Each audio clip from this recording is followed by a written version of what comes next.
Hi hello மக்களே, welcome to mister J vlogs. இன்றைக்கி நம்ம எங்கே வந்திருக்கோன்னா திருச்செந்தூர் வந்திருக்கோங்க. திருச்செந்தூரில் கும்பாபிஷேகம் நடக்க போகுது.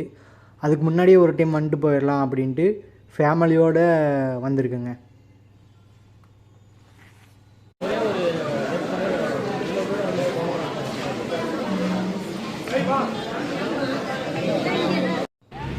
இங்கே பார்த்தீங்கன்னா எல்லா பக்கமே பில்டிங் ஒர்க் நடந்துகிட்ருக்குங்க.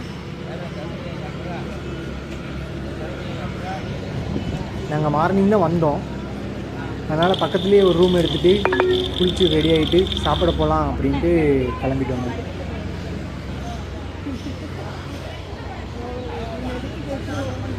நாங்கள் எங்கே சாப்பிட வந்திருக்கோன்னா மணி ரோட்டில். இங்கே எப்போயுமே க்ரௌடாக தான் இருக்கும், அதுவும் இல்லாமல் சாப்பாடும் நல்லா டேஸ்ட்டாக இருக்குங்க. நான் பொங்கல் ஆர்டர் பண்ணியிருந்தேன். எங்கள் அக்கா பொண்ணும் பொங்கல் தான் ஆர்டர் பண்ணியிருந்தா. எங்கள் அக்கா பொண்ணு பார்த்தீங்கன்னா பொங்கல் சூடாக இருக்கா அப்படிங்கிறத தொடு பார்த்துட்டு இருந்தா. சரி, நானும் சாப்பிட்லான்ட்டு சாப்பிட ஸ்டார்ட் பண்ணிட்டேன். வாங்க மக்களே, நீங்களும் சேர்ந்து சாப்பிட்லாம்.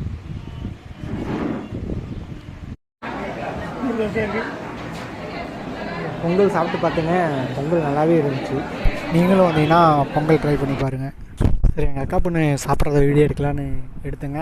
அவள் எடுக்கவே வேணாம் அப்படின்ட்டு வெக்கப்பட்டு இருந்தா. அப்புறம் ஒரு வழியாக எப்படியோ சாப்பிட்டா.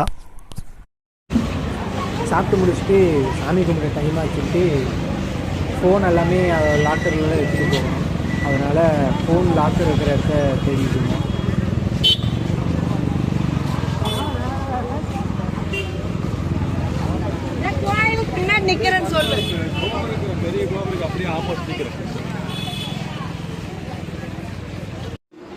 அப்படியே ஒரு வழியாக சாமி கும்பிட்டு வெளியே வந்தாங்க. வெளியே வந்துட்டு பார்த்திங்கன்னா கும்பாபிஷேகத்துக்கு யாகசாலை ரெடி பண்ணியிருந்தாங்க.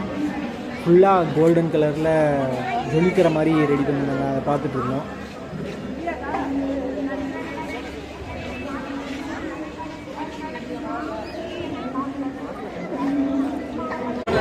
சரி, யாகசாலைலாம் பார்த்து முடிச்சாச்சு. கடற்கரைக்கு போகலான்ட்டு அப்படியே நடந்து வந்துட்டோங்க. இங்கே பார்த்தோம், இங்கேயும் வேலைப்பாடுகள்லாம் நிறையா நடந்துகிட்ருக்கு. இந்த சைடு பார்த்திங்கன்னா கும்பாபிஷேகத்தப்ப கோபுரத்துக்கு மேலே போகிறதுக்காக ஸ்டெப்ஸ் எல்லாம் கட்டி வச்சுருந்தாங்க. ஒருத்தங்கிட்ட கேட்டோம், எதுக்கு இங்கே வேலைப்பாடு நடந்துகிட்ருக்கு அப்படின்னு கேட்டப்ப சொன்னாங்க, அடிக்கடி நியூஸில் கேள்விப்பட்டிருப்பீங்க, மண்ணெரிப்பு ஏற்படுது, கடல் உள்வாங்குது அப்படின்ட்டு.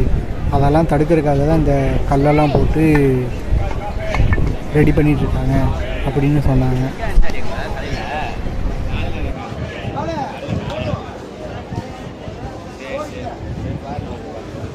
அப்படியே இதெல்லாம் பார்த்து முடிச்சுட்டு அப்படியே பீச்சுக்கு கீழே இறங்குற சைடு முன்னாடி போட்டு வந்தோம். அங்கேயும் அதே மாதிரி நிறையா வேலைப்பாடுகள்லாம் நடந்துட்டு இருந்துச்சு.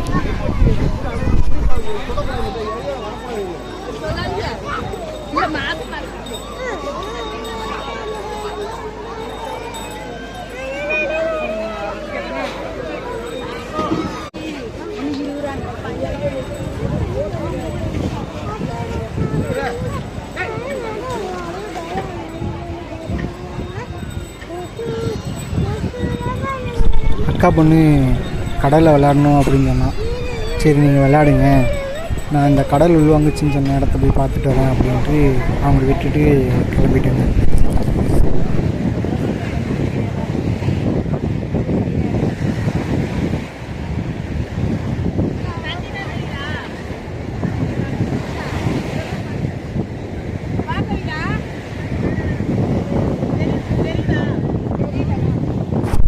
நம்ம நியூஸில் கேள்விப்பட்டலாம், கடல் உள்வாங்கியிருக்குன்னு. நேரில் பார்த்தீங்க, ஆமாங்க, உண்மையாகவே கடல் உள்வாங்கியிருக்கு. அப்புறம் அந்த உள்வாங்கினதில் நிறையா சிலைகள் வெளியே இருந்துச்சு. என்ன சிலைன்னு தெரில, பாதி உடஞ்சும் ஒரு கால் தனியாக இன்னொரு சிலை என்னமோ இருந்துச்சு. இதெல்லாம் பார்த்துட்ருந்தேன்.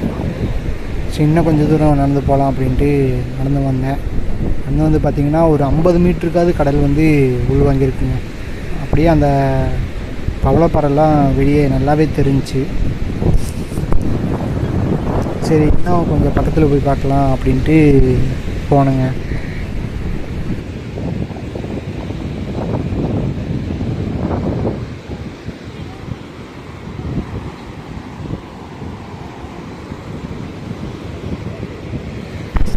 பக்கத்தில் வந்து பார்க்கும்போது தான் தெரியுது இவ்வளோ தூரம் கடல் உள்வாங்கியிருக்கு அப்படின்ட்டு. அதனால் எந்த ஒரு ஆபத்தும் ஏற்படாமல் இருந்துச்சுன்னா நல்லது தான். எதுவும் ஏற்படக்கூடாது.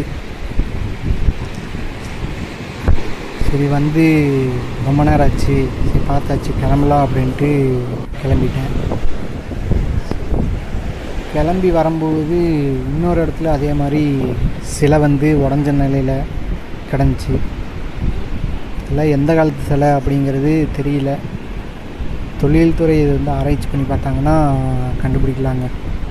பாதி உடஞ்சி அதே மாதிரி ஒரு கால் அதாவது தலை இல்லாமல் இந்த மாதிரிலாம் சிலை கிடந்துச்சு. சரி டைம் ஆச்சு கிளம்பலாம் அப்படின்ட்டு ரூமுக்கு கூட்டிகிட்டு போகலான்ட்டு கிளம்பிட்டேங்க.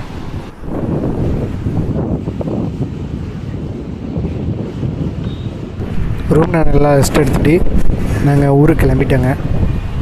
மறக்காமல் வீடியோவை லைக் பண்ணுங்கள், ஷேர் பண்ணுங்கள், சப்ஸ்கிரைப் பண்ணுங்கள். மறக்காமல் அந்த பெல் ஐக்கான ஆலில் போட்டுக்கோங்க. அப்போ தான் நான் எந்த வீடியோ போட்டாலும் டக்குன்னு உங்களுக்கு நோட்டிஃபிகேஷனாக வருங்க.